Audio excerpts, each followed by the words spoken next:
ترى في حد ما بيعرفش يحفظ وحد تاني بيعرف يحفظ؟ نلاقي كتير من ولادنا يجي يقول لي الحتة دي حفظ وانا ما بعرفش احفظ، انا بنسى بسرعة. طيب، في البداية تعالوا نشوف كده بطل العالم في الذاكرة او اللي بنسميها ميموري تشامبيونشيب. بطل العالم في الذاكرة لمدة 8 مرات متتالية كان عنده حاجة اسمها ديسلكسيا. ايه الديسلكسيا؟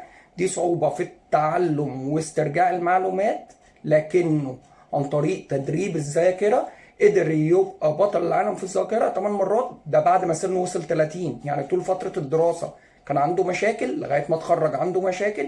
ابتدى يتدرب على الذاكرة وهو سنه 28، لما وصل سنه 30 ابتدى ياخد بطولة العالم في الذاكرة. عشان نبسط المعلومة، احنا بنشبهها ازاي؟ زي واحد بينزل الجيم. هو الواحد بينزل الجيم ليه؟ عشان يبتدي يكبر عضلاته، يبتدي يعمل تمرينات.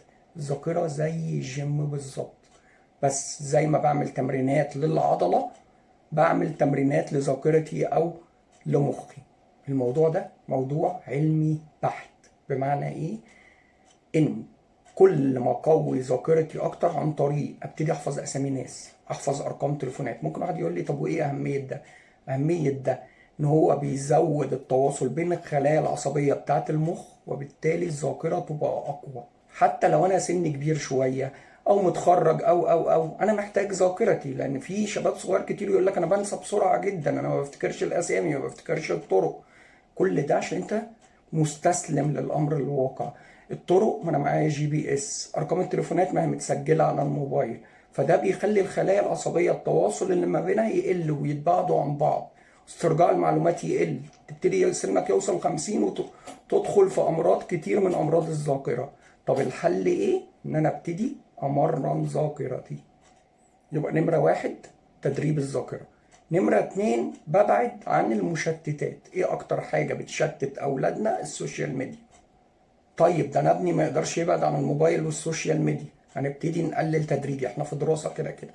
ابني بيرجع من المدرسة مثلا الساعة 4، من 4 ل 7 بيبتدي يعمل الهوم ورك بتاعه ويذاكر، او من 4 ل 8.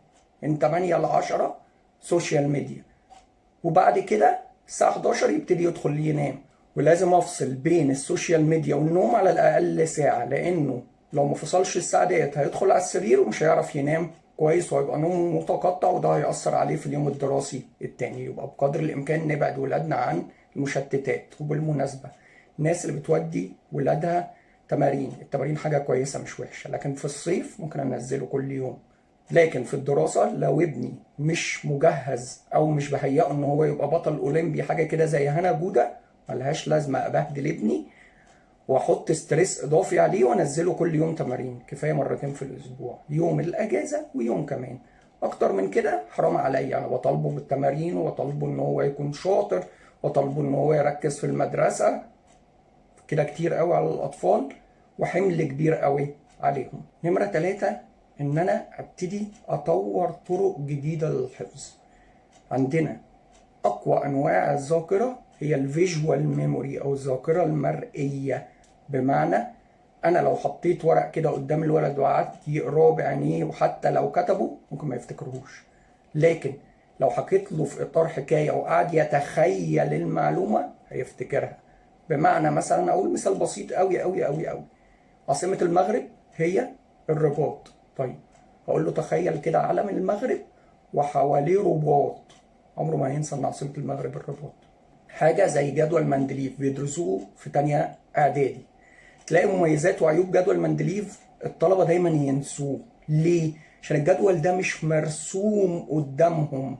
لكن انا لو رسمت الجدول قدامهم وابتديت اطلع منه العيوب والمميزات، مستحيل ينسوا الجدول ده. هو مش هيحفظ الجدول، لكن شكل الجدول مستحيل ينساه.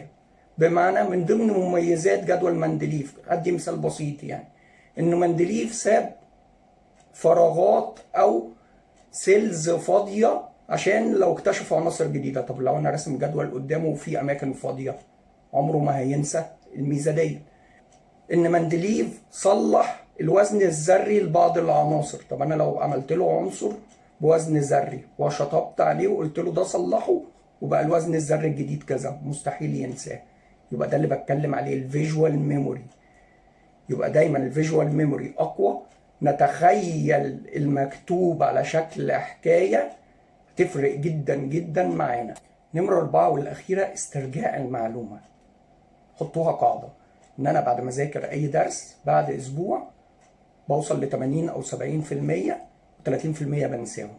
الأسبوع اللي بعده 50%، لغاية خلال شهر أنسى الدرس تماما. الحل إيه؟ إن أنا استرجع المعلومة. قبل ما الولد يبدأ الدرس الجديد عينيه بيمر على الدرس القديم ويفتكر القصة والأحداث. مش تاخد 5 دقايق، 10 دقايق بالكتير. بعد كده يبتدي يذاكر الدرس الجديد، وغالبا هو بيبقى درس كل أسبوع. يعني على آخر الترم هو بيراجع مثلا 5 6 دروس، مش هياخدوا منه تلت ساعة وبيذاكر الدرس الجديد.